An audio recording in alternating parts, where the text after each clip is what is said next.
Hello everyone, this is lecture number 1 for the module 4, that is memory organization. So, I will talk in this lecture about the computer memory hierarchy system and the concept of the cache memory and the cache memory mapping function. So, in this lecture I will discuss about the direct mapping or direct cache mapping. So, before going to the cache memory and the principle of the cache memory, let us first talk about the computer memory hierarchy. We know that in computer we have the memory at the different levels, starting from the processor, inside the processor itself. We have already seen that processor, inside the processor chip we have registers are there. That the smallest level of the memory, if I talk in terms of the level, means the memory which is closest to the processor, or you can say it is inside the processor only, that is the closest only. So, that is a register. And then we know that as a main memory is there, an external hard disk, and we know that it is optical memory and all. So, we will see the complete picture of the computer memory hierarchy and what is the need of this hierarchy. Why cannot we survive with a single type of memory or only one level of memory? So, after doing this lecture we will able to understand this concept. So, in this memory hierarchy picture, so there first thing is that the memory, where the memory is available. Memory is available, can be available in board memory. In board memory means within the processor. This is also called as a on chip memory.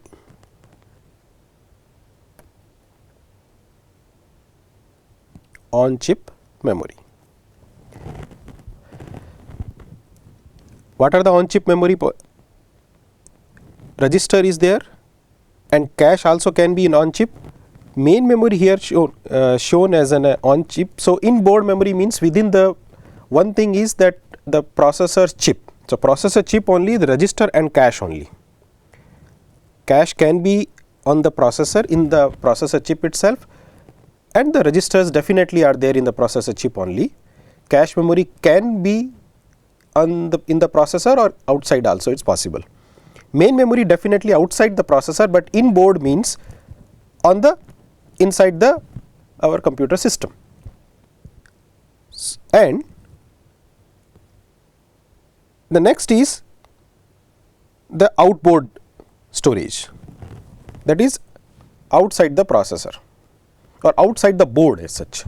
In a main memory is also there on the motherboard. If you checked your system motherboard, in the motherboard you can find the main memory slots. So, the main memory is there on the motherboard, and in the processor chip, register and cache, the processor that is called as a inside the processor, register and the cache memory is available in the processor chip itself. So, that is why these three are put in the in-board memory. Outboard means additional attachment to the board. So, additional attachment, you can connect your magnetic disk, your hard disk, and your CD-ROM drive, read-write, CD, read-write, DVD, RAM, and etc. So, that is a outboard storage. Third is the offline storage. It is totally outside your computer system. You can connect whenever it is required, and it is not required and you can detach when it is not required. So, magnetic tape and magneto-optical memory and so on. So, if you move from top to bottom, let us say from this hierarchy, from register to let us say magnetic tape, then the size of the memory which is available is increasing. So, let me say size is increasing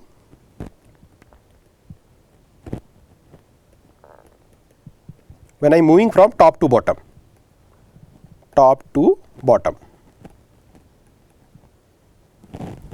Size is increasing, cost per bit is decreasing. cost per bit decreases.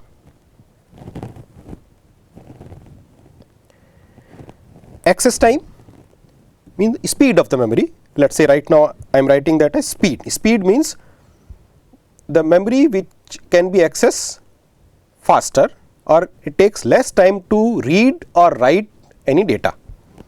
So, speed wise, if I say speed is decreasing,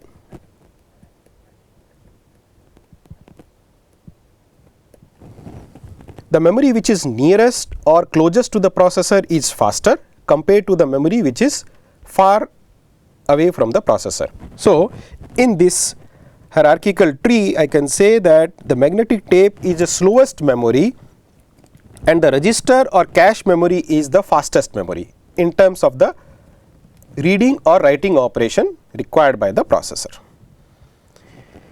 So, one thing we understood from this complete structure, that says there are the two important factors. One factor is the cost and another factor is a speed. And basically this hierarchy of the memory provides me the trade-off between the cost and the speed. Trade-off between what?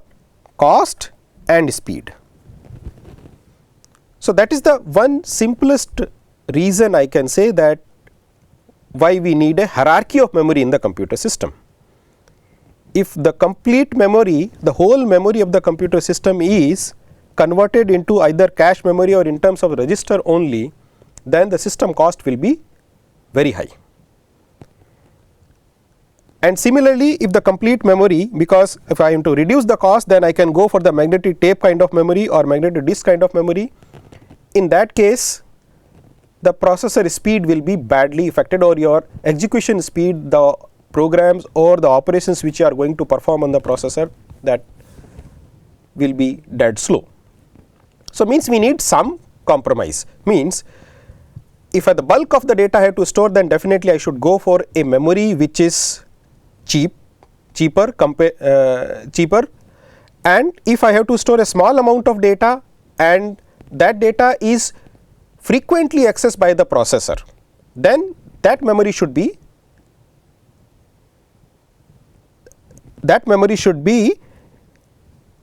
the high speed memory or nearer to the processor. So, that memory cost will be high, and for the bulk of data and that data is less frequently required by the processor, I can keep in a slow memory, and that will reduce the cost of overall cost of my system. So, after looking at this hierarchical structure of the memory or the hierarchical system of the memory in our computer system, what we understood from that the memory is a wide range of memory is there, wide range in terms of the type, physical type. So, in physical type we have the semiconductor memory. The example of the semiconductor memory is your random access memory, RAM, usually is called as RAM. Then magnetic disk, so that is a magnetic memory, and third is a optical memory. So, type wise you have the three types of memory: semiconductor, magnetic and optical. And we know the examples. Magnetic memory is your magnetic disk is there, hard disk usually it is called, and the compact disk or CD or DVD, that is optical memory. So, type wise this is the difference between the memory. Semiconductor memory is costly compared to the magnetic memory compared to the optical. Semiconductor memory, location wise it is there in the processor, usually put in on-board memory. Magnetic disk is outside the board, and optical disk is external memory, it connected via interface to the system. If we talk about the physical characteristics wise, so physical characteristics wise the differentiation can be done in terms of whether the memory is volatile or non-volatile. Means when the power goes off, what will happen? What will happen to the contents? Contents of the memory will be remain, or the content of memory will be destroyed. So, The volatile memory means the memory which for if the power goes off. So, your random access memory, if the random access memory, if the power goes off, then the contents will go, and once again you have to restart. When you restart your machine, then the contents of this RAM will be loaded again, and then the execution will start. But when power goes off, your hard disk contents remains intact. So, that is the one way. Another way is whether the memory is erasable or non-erasable. Means you can erase the contents, previous contents, and write the new contents. That is possible in your random access memory or semiconductor memory. Magnetic memory is also possible. So, RAM or hard disk, in this you can replace the old files and the new files, new contents you can write, or you can add the contents, you can edit the contents, like that. Some memory like read only memory, that is you can only read, the contents cannot be erased. So, your ROM BIOS program, that is ROM memory which stores the BIOS, basic input output system, BIOS program, startup program, your boot program, or some essential programs which needs to start your computer, that programs are already loaded in the ROM, in the ROM memory, and once you switch on the power on the computer, and it will start reading the information or instruction from this memory and load the boot program, and then make ready the system to such that the user can use. So, these contents cannot be erased. So, that is why it is a non-erasable memory. In ROM also we have the different types of memory. Further classification is there, whether it is erasable, then how it is erasable, block wise erasable, or it is a byte wise erasable, or what is the erasable technology, ultraviolet erasable. Okay. So, that we will see in the next lecture. So, physical characteristics wise, memory can be volatile, non-volatile, and erasable, non-erasable. Organization wise, that is again important, you can say the characteristics of the memory. Physical arrangements of the bit, how the at the lowest level, low level, how the bits or the information, or no, not information I should say, I say that how the memory, the bit is arranged. One example is, usually memory comes in your random access memory comes in the modules. So, module wise arrangement. So, we can say arrangement, organization is something that how the memory is organized, how your flip flops are organized, I can say. The next parameter or the characteristics through which all the different memories can be different, memories can be differentiate, that is the performance wise. So, performance wise the three parameters are there. One is access time, amount of time required to access any data. Transfer time, if you are transferring data from one location or from one memory to, let us say, from memory to the processor, or from memory to, let us say, some output device, then what will be the, how much time it will be required, means at what rate data can be transferred. Definitely the transfer will happen through the system bus or any other bus through which that device is connected or that particular memory is connected.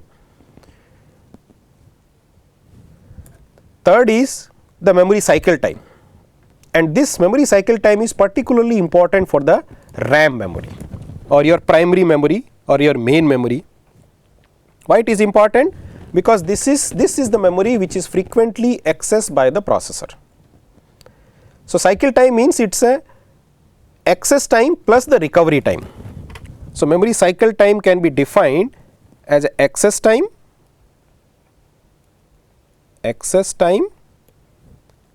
plus the recovery time. What is recovery? Suppose processor initiate one read operation from the memory, one data it read, and then the next operation is again for reading from the same memory module. So, how much time this memory will take to recover from the previous access time such that the next data can be accessed. So, it is recovery time is something coming out from the previous operation and ready for the next operation. Maybe some in memory design we will see that some decoder or some digital logic circuit has to be reset, or they will take some time to be reset and ready for the taking the next instruction to read the data from some location. So, that is called as a memory cycle time. So, if the small memory cycle time is there, means the gap between accessing two data by the processor will be less, and the processor can get the data at a faster rate, and the utilization of the processor can be improved, because we know that processor speed is usually far more than the memory access time, that which the memory can be accessed, processor speed is more. So, if you have a better memory, processor can get data at the faster rate and the processing can be done at a faster rate. So, means the utilization of the processor will be improved, or throughput of the processor will be improved. So, now the memory is different in terms of the physical type, physical characteristics, organization, cost, performance and so on. So, as I said, there is no single technology or type of memory which is optimal in satisfying the memory requirements for a computer system. Memory requirements is what we want, the cost should be as minimum as possible. Simultaneously, the performance should be best. So, that is why the memory which is accessed by the processor frequently is to be fast. Fast means it will be definitely costly. So, we cannot keep this memory as a very huge memory because cost will increase. So, we will keep this memory as minimum as possible such that the performance should not be affected. Otherwise, you have very high speed processor and your memory is very slow, then there is no use of this high speed processor. Processor can do processing at higher rate, but the data from where the processor has to read or take the data for the processing, that part is slow. That part can be slow, either that memory itself is a slow, or maybe the interface through which it is connected to the processor, that also can be slow, means your system bus is. Your system bus is slow, then also is a problem. So, that is why, that is the reason we need the hierarchy of the memory, just to make a trade off between the performance and the cost, that is the two major factor. So, let us quickly look at some the memory system characteristics. Location wise, the memory can be in a processor within the CPU, registers is example, or cache memory. Nowadays in computers, the cache memory also put in the processor chip itself due to the advancement in the technology. Then internal, your hard disk is your internal memory, and then external. Internal memory, I can say that if I am differentiating in terms of the on board means the main memory comes internal in that case, and then external memory will be hard disk and this. Or one differentiation, some book says that okay, internal means hard disk will be internal, and external memory which I can attach externally, and whenever it is required I can attach, otherwise I can detach, that is your magnetic tapes or CD, ROM, etc. Second is a capacity, that is the number of words. Usually the memory size is measured in terms of the words, how many words are there. Word size can be a 16-bit, 32-bit, 64-bit, depends upon the processor. 32-bit processor which can process at a time 32 bits. So, number of words, and the usual unit is in terms of the megabyte, gigabyte and terabytes and so on. Then unit of transfer.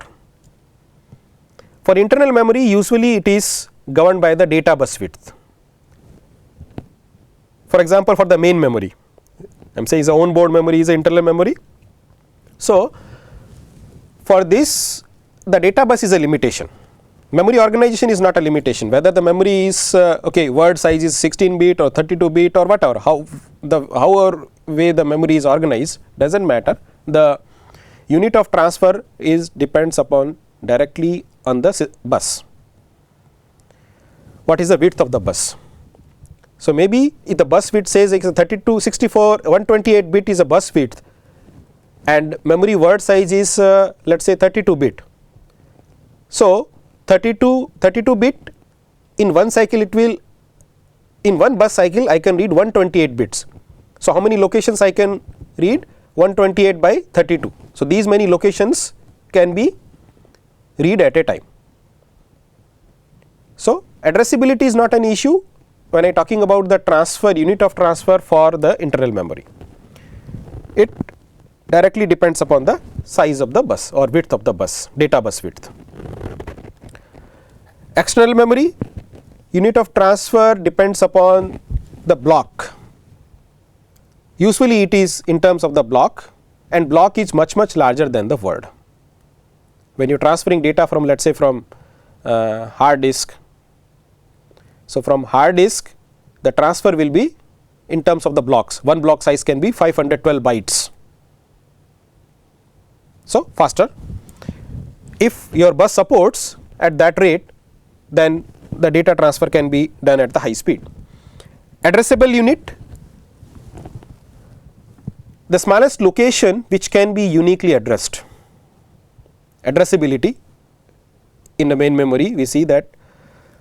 So, it can be word or byte internally. Internally we say is a byte addressable or word addressable memory. Word size can be 16 bit or 32 bit, and on the disk it is called this addressability is the cluster. Individual cluster can be addressed. So, addressability is a very simple term, says that okay, the amount of data which can be uniquely addressed, that is addressability. It can be a 1 byte, it can be a 2 byte. So, the memory wise, type of memory wise, it is different. This unit is different. For main memory, basically it is maybe 1 byte or maybe 1 word. Word will be 16 bit or 32 bit, like that. And for the disk, it is one cluster. Cluster size is far more than the word. Then the access method, how the memory is accessed, means, so one access method is a sequential, means suppose you 1000 locations are there in your memory and you have to access the 500th location. So, in a sequential you have to go from first location, traverse all the up to 499 location, and then the 500th location can be accessed. Again you have to, let us say, access 600 location, then again you have to start from the first, and then. So, you need to start the beginning and read through in order. So, here access time for a record or for a location is, it is dependent to the location, where exactly that location is there. If it is near to the start, then definitely it will take less time, and if it is far away from the start point, then it will take a different. So, location wise the time will be different. Time is not same for all the data which you are going to access. So, magnetic tape is example of this type of sequential access memory. So, that is why it is a slower, and if it is location dependent, then you cannot predict at what time I will get the data, because the data availability is depends upon the location of the data, where this data is stored in that particular storage. Second is a direct memory. Individual block have the unique address, direct access. So, in what sense direct access? Individual block have the unique address based on the physical location, and access time depends on the location and the previous location. So, it is something like that. It is a combination of sequential plus the your let us say, for example, in hard disk what happened, you jump to particular track, your hard disk is divided into tracks and sectors, you jump to the particular track, and within that, once you go to the track, then you reach to the particular sector size is usually 512 bytes, and within the sector sequential access is there. So, direct access is how, so direct access is faster than the access time is faster compared to the sequential access. Third access method is the random access method. Random access method means individual addresses identify locations exactly, or in simple words I can say the access time does not depends upon the location which I am going to access. For all location access time will be, whatever location I am accessing, access time will be the same. Let's say 1000 locations are there, whether I am accessing the 1st location or 1000 location, time will be same. So, there is a wired in addressing mechanism is there. So, any location can be accessed in a constant time, and that time is fixed for all the locations. So, this random access, that is why your primary memory is called as a random access memory, RAM. Essentially it is the semiconductor memory, but why the name is called as a random access memory? Because the access method which is used in this memory is random. Randomly any location can be accessed in a constant time. Next access method is associative. In associative, along with the data, along with the address is actually defined with the portion of the contents, or that is why it is called as a content addressable mechanism. So, the data or the contents are accessed in this type of memory, where the memory which is associative memory. The content is, you can say that content is giving some kind of notion of the address. So, through the content memory is accessed or data is accessed. So, that is why it is called as a content addressable memory. Usually this memory is used for cache memory. So, access is faster, all the locations, let us say 10 locations are there, and the 10 locations parallelly can be searched based on the content, and the line for which the content is matched, that data can be supplied to the processor. So, due to this faster access time, this associative memory or associative access method is used for the cache memories. For both the random access memory or whether the associative memory, access time is independent of location or the previous access. Whatever the previous location is accessed, it does not matter, access time is always independent of the new request. Now, if you look at this diagram, what it indicates? It indicates me how the processor speed is increasing over the years compared to the main memory access time. Initially, the model of the Neumann model of the computer says that the processor has to read the data and instructions from the main memory, process it and give the result, and result further later result can be stored in the memory again. So, that model says the processor has to frequently access the data and instructions. So, means the processor, if the processor is can do processing at a higher faster rate, but the data access is at the slow rate, means the processor utilization will be go down. And this, so the gap between the memory access time and the processor speed or processor cycle time, the processor speed is measured in terms of the cycle time. Cycle time is small, means the processor speed is increasing, less cycle time is indicates the processor speed is increasing.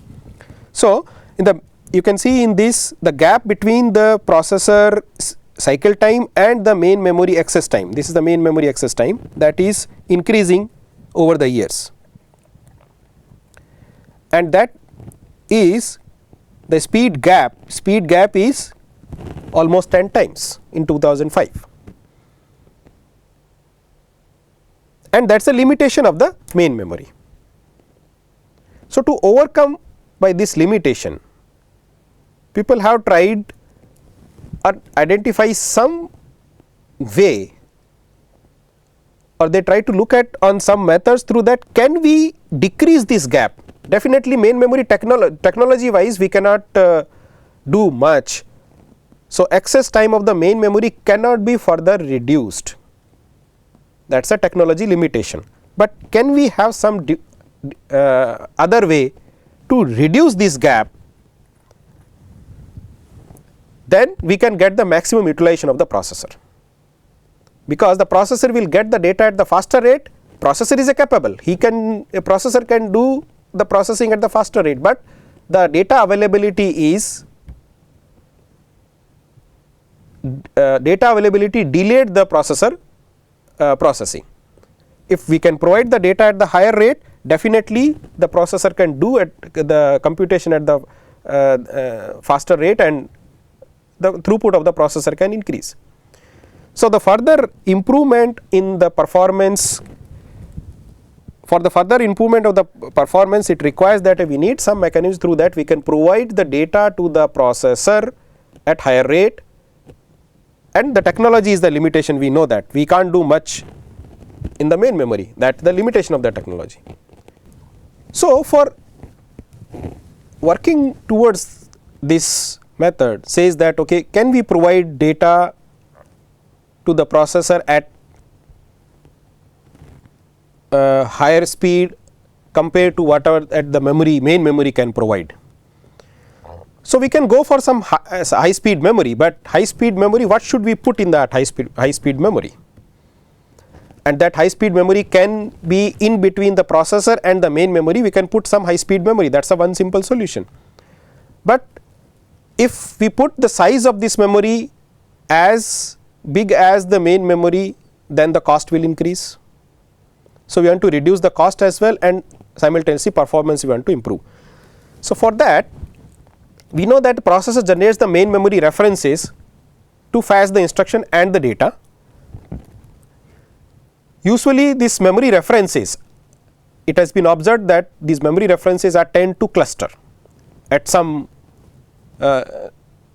location at particular given or in a particular time duration, and that we can understand from the high level language programs. Like in the high level language programs, like loops are there, for loops, while loops, some set of instructions are executing again and again for some number of times. So, loops, subroutine, if operation is performing on the table of data, so the sequential memory locations are accessed. Say the 1000 location is there, you know the array which is stored in the sequential memory location. So, this data is accessed in the sequential memory. We know that okay, the first data is accessed, then on the complete table that operation has to be performed, some operation has to be performed, then it will access data of this table one by one. So, the sequential memory location will be accessed. So, these examples indicates that okay, the processor references are cluster, most of the time cluster to some fixed number of locations. Number of locations can be very 100 or 50 or 200, but this clustering of references is there. So, this concept can be used that okay, I can have a memory which can, in which I can keep some cluster, one cluster or one or two cluster of data, I can put it in that, and then the processor can access that data at a high rate because this memory is a faster memory. So, the size is small, that is why cost also will not increase, and the processor will get the data at the high rate. So, compared to the main memory, so in that case the processor throughput also will increase.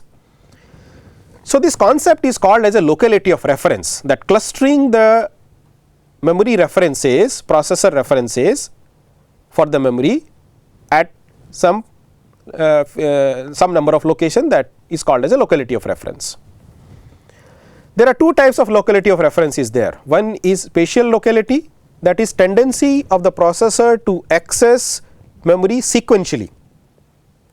So, that is arrays. So, spatial locality example is arrays, your arrays or the table of data which is stored in a sequential memory location. Another type of locality is the temporal locality. Temporal locality is loops or subroutine which execute, some set of instructions are executing again and again. So, this is tendency to access recently accessed memory locations. A loop will execute, let us say 5 instructions are there. So, at the time of entering into the loop, first instruction, second, all 5 instructions it will execute. If the condition is true, then again it will go for the next iteration, same set of instruction again it will execute. So, that is maybe the physically location wise these instructions are stored in some different memory location, but these instructions are executing in a sequence. So, one loop is executing here maybe, and on the base of some condition some set of instructions are executing in some different location in the memory which are physically far away from that, but 10 times this loop is executing, 10 times this loop is executing. So, that is a temporal locality. Physically it is not stored in the consecutive memory location in the memory, but it is a logical, say it is a logical clustering, and in a spatial I can say is a physical clustering of the addresses.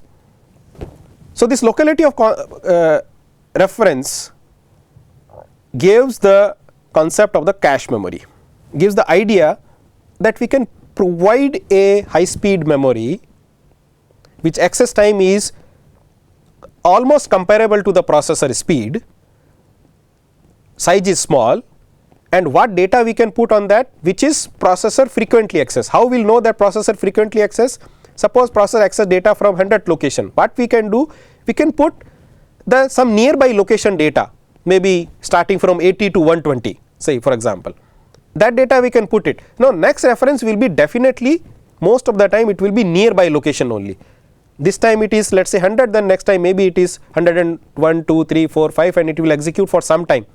So, these references directly can be taken from this memory, high speed memory, and the cost also we will be able to, the overall cost of the system also will not be much more, because size, this memory size is small means the cost will not much compared to the, if we will keep this memory size is as equal to the main memory.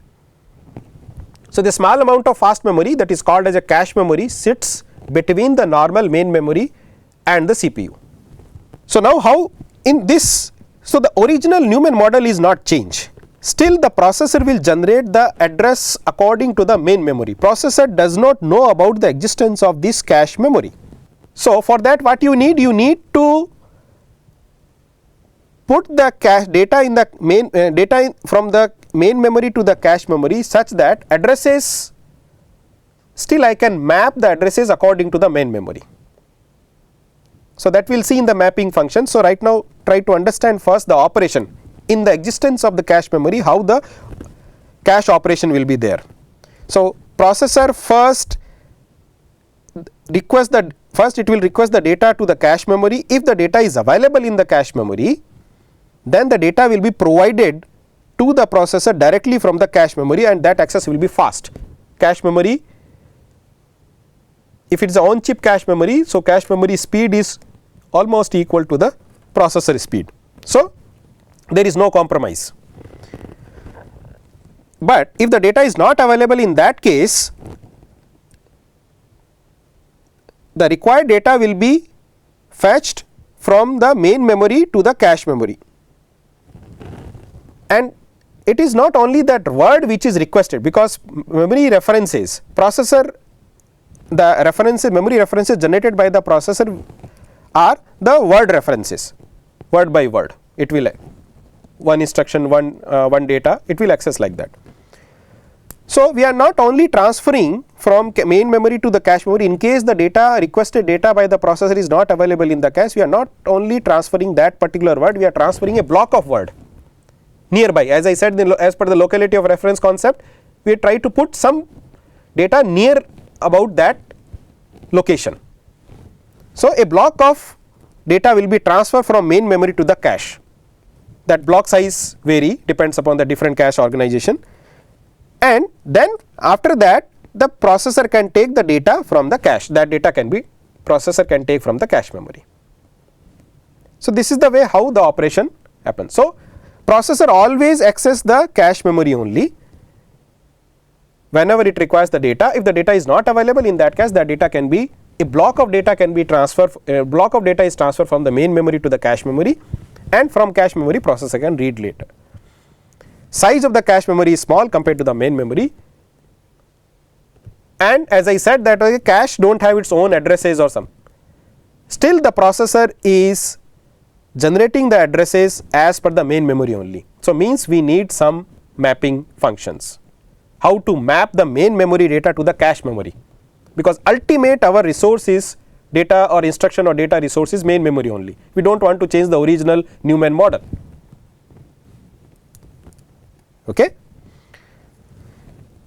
Now, the level of caches, as the technology improves, this kind of small memory can be, more number of memory can be added, cache. So, that is called as a level 1 cache, level 2 cache and level 3 cache. The first Intel introduced this cache memory concept in its processor, which is called as a 386 processor, Intel. The first cache memory introduced by the Intel in 386 processor, and in this, so basically at that moment the main memory was, at the time was something around 90s. At that time the memory was very slow compared to even the bus speed, your system bus speed. So, your main memory was a bottleneck. So, to overcome this bottleneck, they provide a off chip cache, not in the processor, it is outside the processor, and then later on when the processor speed increase or grows further, this system bus also becomes a bottleneck, means the speed of the system bus is far slower than compared to the processor.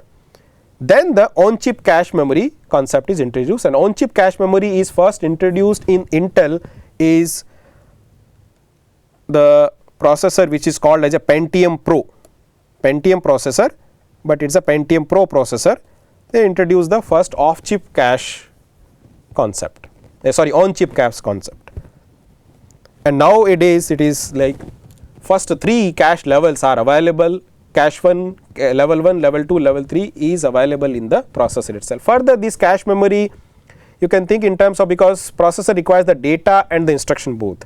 So, you can have a cache memory which a separate cache memory for the instruction, a separate cache memory for the data, or you can have a unified cache which contains instructions as well as the data both. So, this is the concept of the cache memory which is introduced on the base of the locality of reference, such that the processor can get the data at a speed at which the processor can do the processing. So, the system bus and the memory, main memory bottleneck can be compensated, not completely, because you know that the size of the cache memory is smaller than the main memory. So, sometime all the data we cannot keep in the cache memory. Only small amount of the data of the main memory of your program can be put in the cache memory based on the locality of reference. So, if we are getting more data, processor is getting more data from the cache memory, then definitely the throughput of the processor will increase, and this how to ensure that the most of the time let us say 80-90% time the processor should get the data from the cache memory only if the program have the more locality of reference, because this is a very general concept. It is not like all programs have like that, but in the most of the programs we know that we have some subroutine functions is executing again and again. So, in general let us say 70% of the program contains loops or that accessing the table of data, either they have the spatial locality or the temporal locality. Rest of the 20 or 30% code is basically sequential. So, let us say 90% of the data is accessed by the processor and which is available in the cache memory, then the performance will be improved. So, this is the one factor, locality of reference of the program is a one factor, there are other factors as well. So, some cache design parameters like what is the total size of the cache. So, the basic fundamental rule is the cache memory size should be small enough to reduce the overall cost of the system, and it should be large enough to reduce the average access time. Average access time, because some data will be accessed from the cache and some data will be accessed from the main memory. So, it will be, so the more data is accessed from the cache memory then compared to the main memory, because in case the data is not available, then data is to put from the main memory to the cache memory, then overhead is there, and from cache it will be accessed by the processor.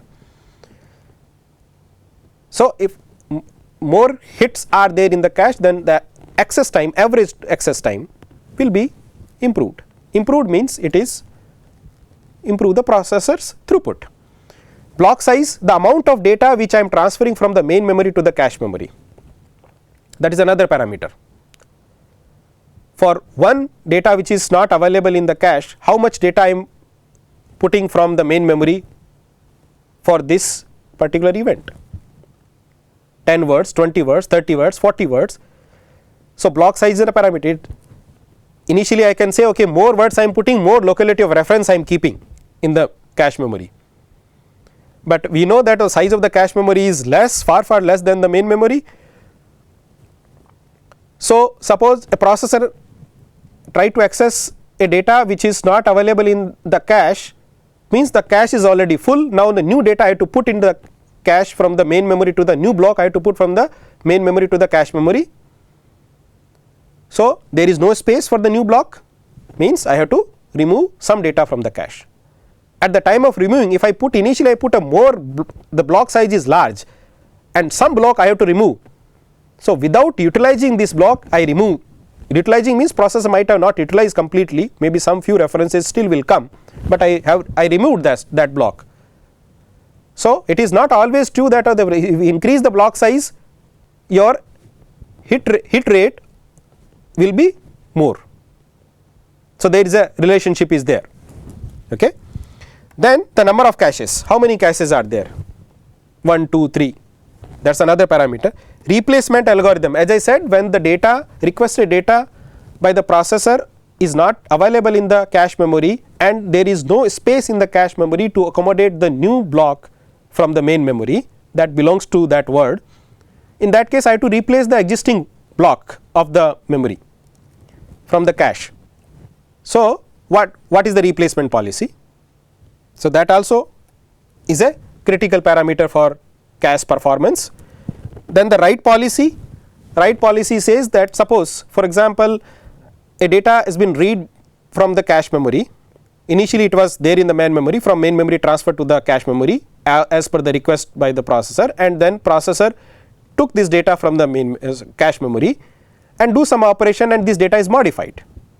This modification initially will appear in the cache memory.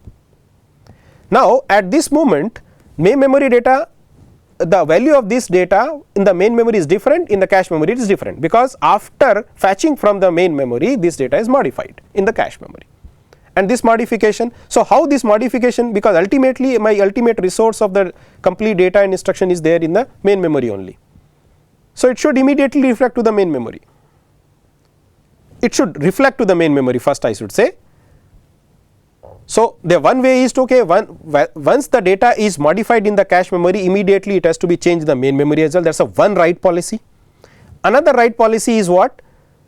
I can say, okay, data is modified in the cache, I can keep this information, let us say, okay, this data is modified. So, some flag I can set says that, okay, this data which has been taken from the main memory, which is there in this particular line or block of the cache, is modified after taking from the main memory by the processor. So, when this data will going to be replaced, at that time I can, this modification can be reflected in the main memory as well. So, one is immediately when it is modified, one is at the time when I will going to replace this data, then I can modify the corresponding main memory contents, or this can be overwrite in the main memory at that moment, not immediately when it is there. So, there are two write policies are there. Okay. So, both have their advantage and disadvantage. Right now I am not going to that part, we will discuss in a separate lecture. Today what we are going to discuss in detail, that is a mapping function. As I said, that processor is processor is always generate the address as per the main memory. So, that is why how the data from the main memory to the cache memory is mapped, because any changes has to be reflect again in a main memory. So, in that case I need a mapping. I should know that, okay, this block of the main memory was put in this position in the cache memory. Now, this data is modified. Now, this has to be reflect in the main memory. So, for that I need the track, that this block in the cache it is put and now it is modified. So, this main memory data I have to modify it. So, for keeping that track, the mapping function is required. So, question is why we need mapping. First is the cache size is smaller than the main memory.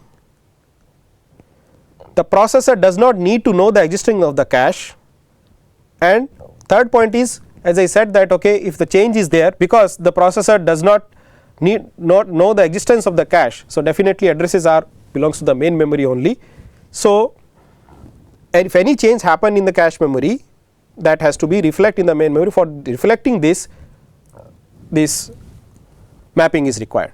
So, mapping is what exactly? The correspondence between the main memory blocks and in the cache line. Usually to differentiate this block, main memory block and cache block, we say in main memory I will say is a block, and in cache memory I will say is a line, and line and block are definitely they should be same, then only I can replace a block with the line or line with a block. So, here to understand the simple mapping function here, let us say this is a one block of the main memory, and in this one block of the main memory a portion of the main memory is there. One block means is a portion of the main memory is there, starting from B0 block to Bm-1 block, total m blocks are there, and this is the cache memory. Right now let us say I am not talking about this T part, we will see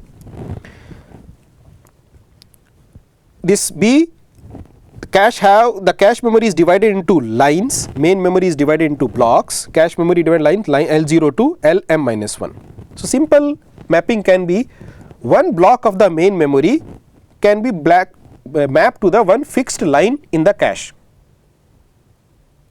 So, what is a mapping function in this case? The jth block, let us say jth block of the main memory is mapped to the ith line of the cache. This is cache line. That is my mapping function, simple mapping function. Here m is what? The number of lines in the cache, number of lines in the cache. So, according to this mapping, each main memory block have a fixed location in the cache memory, or it maps to a fixed line in the cache. I am saying line, and line size and the block size is same. So, such that they otherwise the data will not be exactly mapped. Amount of data which I am putting from block to line, so line size and cache size should be same, line size and the block size should be same. So, you can say here the cache line 0 will map to the main memory blocks 0, m, 2m, 3m and so on will be mapped to the cache line 0, because the cache line cache memory size is less than the main memory. So, multiple main memory blocks will be mapped to the cache line, a particular cache line. Say for example, I have a 4 cache lines and main memory have the 64 blocks. So, in this case 64 blocks, each line how many blocks will be mapped? 4 lines are there, 64 total main memory blocks. So, it is 16 blocks per line will be mapped. At a time only one block can be there in that line. So, its mapping is 1:m. M blocks of the main memory will block to the one line of the cache. So, the size as per the size disparity between the main memory and the cache memory, this ratio will increase. If the size disparity is increasing, then the ratio also will increase. So, this type of mapping which I discussed in the previous slide is called as a direct mapping. So, let us take one example here. Let us say I have 64 words in the main memory, 64 words in main memory, stand for the main memory, and memory is a word addressable. Word size can be 8-bit, 16-bit, 32-bit, whatever. Number of lines in the cache, lines in cache. So, lines in cache equals to 4 lines are there, and the line size or block size both are same. Block size is respect to main memory and line size is respect to the cache memory. So, block size or line size is 4 words 4 words will, so I can say my main memory is, this is the main memory. So total 64 words are there. So word addresses will be starting from 0 to, it will go to 63, okay, and 0, 1, 2, 3. So total these 4 words are there. So I can say word 0, word 1, word 2, word 3. This makes a block 0. So like that, how many blocks are there? 64 divided by 4. So total 16 blocks are there in the main memory. This is logical division only. Physically it is bit by bit memory is stored. That physical organization is different. This is a logical organization I am talking about. So this is my main memory structure. Now cache memory. Cache memory, definitely size is smaller than the main memory, no doubt in that. I am saying for the current example, total 4 lines are there, and line size is, one line can contain 4 words total, or one block of the main memory. So this is line 0, this is word. So this is line 0, this is line 1, this is line 2, and this is line 3. So as per the mapping, direct mapping, that says that ith line of the cache, ith line will be mapped to the jth, sorry, the jth block of the main memory will map to the ith line as per this formula. Here this is the modulus operation, and m is the total number of lines in the cache memory. So here total number of lines are how many? 4 lines are there. So my, let us say the block number 4, j equals to 4. So block number 4 will map to where? 4 modulus number of lines in the cache is 4. So block number 4 will map to the 0th line, and 0th block also will map to the which line? 0 only, 0th line of the cache, 0th line. So this is the way how it will map. So you can, I can write the first block will map to the 0th line. So I am representing B0, B1 will be here, B2 will be here, B3, then B4 again will go here, B5 will be here, B6 will be here, B7 will be here, then B8 will be here. So like that, how many blocks will map to a single cache line? In this case 4 blocks, total 64 blocks are there. So B0, B4, B8, B12, total 16 will come, 12, 13, 14, 15. So total 0 to 16 blocks, 0 to B15 will be mapped to the 4 blocks will map to the each cache line, and at a time only one block can be there in the cache memory, sorry, in the particular cache line out of these 4. So if you look at the main memory address, so main memory address is, main memory is 64 words, or word address is there. So the addresses will be start from like this, 6-bit address. So first address will be this 000, binary sequence, I am writing binary sequence only. Next address will be 01, next address will be 10, next address will be, so this is the first 4 addresses belongs to the block 0. This is the first word of the block 0, second word, third word, and fourth word. And then what is in the sequence, what is the next address? 0, 0, 0, 0, 1, 0, 0, 3, 4, 1, 0, 0, then 0, 0, 0, 1, 0, 1, 0, 0, 0, 1, 1, 0, 0, 0, 0, after 6 binary 7. This is the block number 1. B, if I am starting counting from B0, then this is block 1. Next 4 words.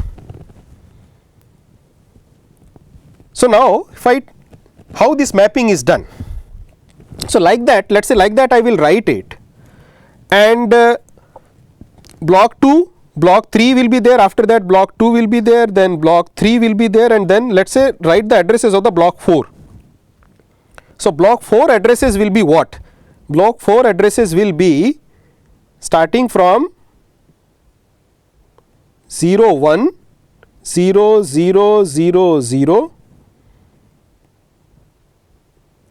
0 1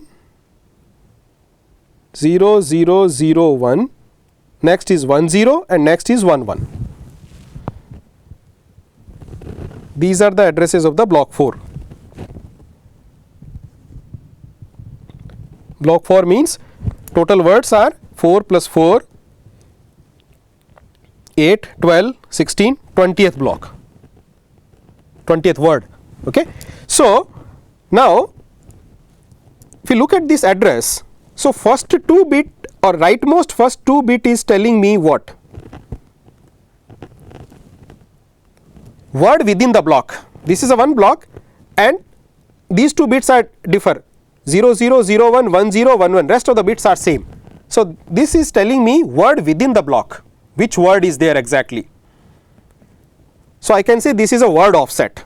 So, these rightmost 2 bits are saying that is a word offset. Then next 2 bit for this all 4 complete block is same. Next 2 bit here also all complete block is same, 0 1, here it is 0 1, here it is 0 0.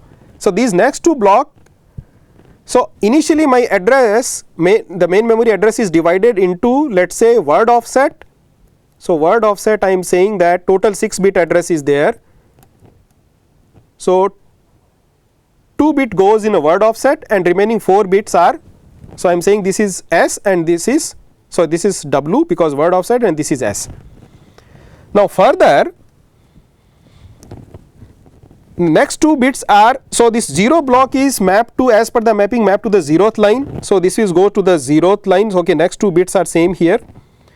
B1 is mapped to the 1 line. So, means this next 2 bits is telling me which line it is mapped to in the cache.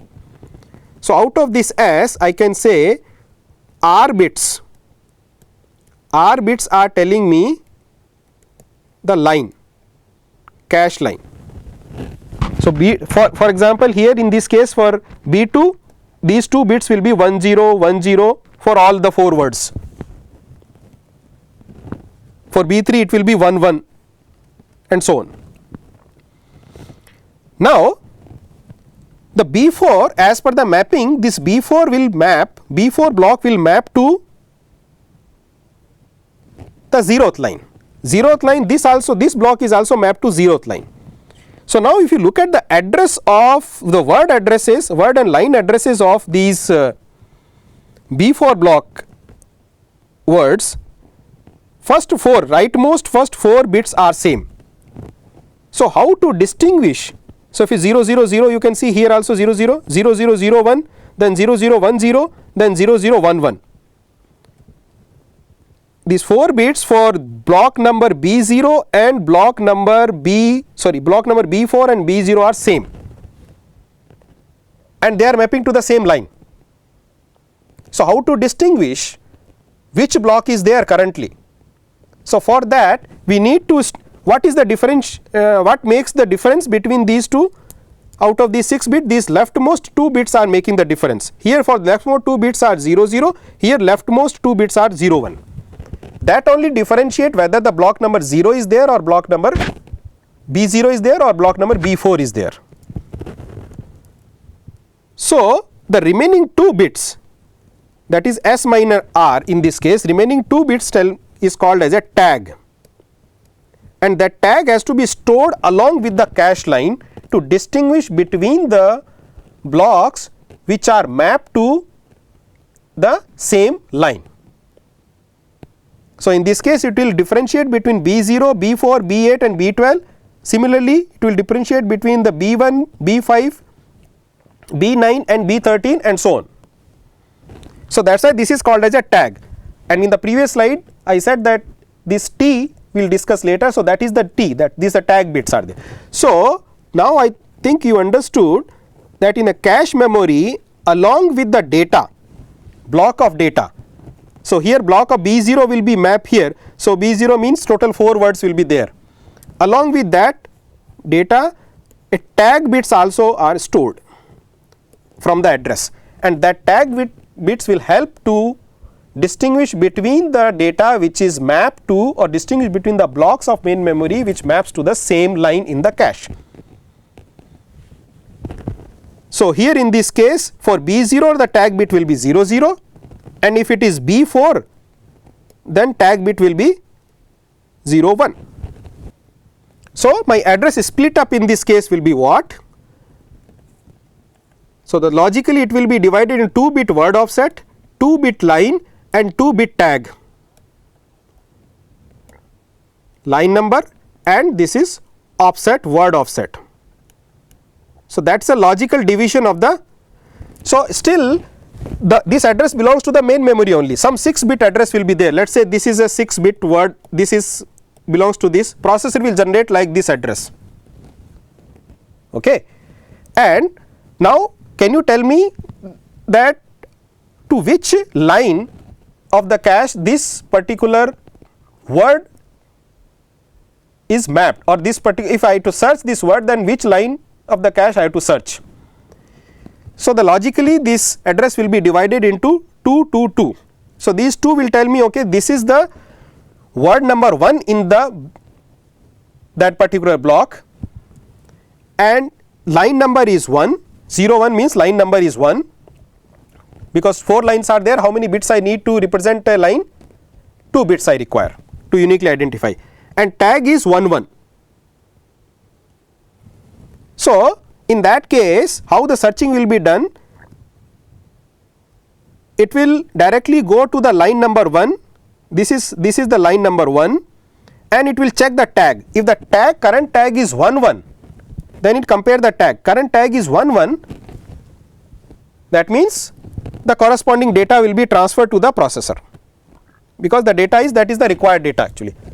Out of these, which word is the processor access? Only 0 1 word, because total you have 4 words in each line, 0 0, 0 1, 1 0 and 1 1. Out of these 4, only which is currently requested is a 0 1 only. So only one word will be given to the processor. So this is the way how the complete cache operation will be there. So let us summarize this direct mapping. Each block of the main memory maps to only one cache line, means the fixed location. Mapping is block to line, mapping is fixed. Block cannot go anywhere in the cache, it is a fixed location where it will go. Address is divided into 2 parts. Least significant bit W bits is identify the unique word, and the most significant bits S bits specify the main memory block. Most significant bits are split into cache line fields, that is line R, line bits, and that remaining bits S minus R, that is the most significant part of that represent the tag. And my mapping function is the jth block of the main memory maps to the ith cache line with this, that ith cache line j modulus m. M is the number of lines in the cache. So this is the complete operation. You can see processor generates the address, logically divided into tag, line and word, and first line bits will be, from the line bits a particular line will be accessed in the cache, directly it can jump, and then the corresponding tag bits of this line will be compare with the tag bit of the address requested by the processor. If the tag bits are same, it may be same or may not be, because more than one blocks are mapping here in this line. So currently which block is there? If the tag is same, then the block which is requested and the block which is currently available in the memory is cache memory is same. If it is matched, then it's okay. The data can be taken, the corresponding word out of these 4 words, corresponding word can be taken from the cache itself, and it is a faster access. If it is not, then in that case with this address the main memory will be accessed, main memory, no doubt in that the data is available, and the complete block this complete block will be transferred to the cache, and simultaneously processor also can get the requested word from this block. And if the line to which it is mapped, say for example it is mapped to this, in this case it is mapped to L1 only, so the previous data will be removed, it is replaced. So let us look at the performance of this direct mapping. In the performance, it is a simple in the sense the mapping function is straightforward. One block of the main memory is mapped to the fixed line in the cache. Inexpensive in the sense identifying whether the data is available in the cache memory, the data which is requested by the processor is available in the cache memory or not. That can be by looking at the line number in the memory address generated by the processor. Particular line can be accessed, and then the tag bits of that line and the tag bits of the address generated by the processor can be matched, and if match found then data is available, match not found the data has to be transferred from the main memory. So the searching is simple or inexpensive. Because of the fixed location for a given block, if a program accesses two blocks that maps to the same line repeatedly, cache misses are very high. Repeatedly B0, B4, B8, if the B0, B4 alternatively access, sometime B0, next time B4, then again B0, then again B4, as per the previous example, in that case B0 will be replaced by B4, then again B4 will be replaced by B0, and every time the data will be accessed from the main memory, not from the cache. So the performance will go down. Even the other lines are empty, but the new block cannot be go to the empty lines because the mapping is from block to line number. So look at some exercises. You need to show the address split up for the direct cache mapping function. The details are, memory details are as follows. Cache size is 128 kilobyte, cache line size is given 8 bytes, main memory size is 16 megabytes is given. So 16 megabyte main memory, and memory is a byte addressable. So byte addressable means you can see here the total number of bits in the address will be, total memory is 2 power 24 bytes. Okay, M means 20 and 16 means 2 power 4. So total address bits in the address is, main memory address, how many bits are there? 24. Okay. Then the next question is, will main memory address, this X stand for the hexadecimal, all these bits are in hexadecimal, digits are in hexadecimal. So 2 you can represent in 0 0 1 0, that is 2, you just convert into the binary, 3 0 0 1 1 like that. So this 24 bit address will come out, this address and that next address 374562. The question is, will they map to the same cache line? So you have to split up in binary, and from the mapping you have to see that how many, what bits are representing the tags, what bits representing the line, and what bit representing the word. So here word is what, line size 8 bytes, so here word size is 1 byte only, and the block size is 8 bytes, line size is given, so line size and block size are same. So 8 bytes means you need 3 bits for the word offset, or you can say byte offset. So lines, the remaining what is left after 3, 21 is left. Out of 21, some bits will be represented, will represent the line number, and the remaining out of this 21 and some bits will represent the tag. So that you have to find out. Once you find out these, then you can see these two addresses will map to the same line or the different line. So by the looking at this binary representation of these addresses, you can find out, once you have the line number bits are known, tag number bits are known, and the byte offset known. 2 review questions are there. One question is, why tag bits are necessary to store along with the data bits in the cache line? Okay. Second is, how many lines tag comparisons are required to check the presence of the word requested by the processor in the direct map cache?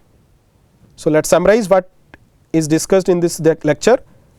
I talked about the memory hierarchy in computer system, then the concept of the locality of reference. On the base of this, the cache memory is evolved, and the cache mapping function we discussed today only the direct mapping cache. So thank you very much.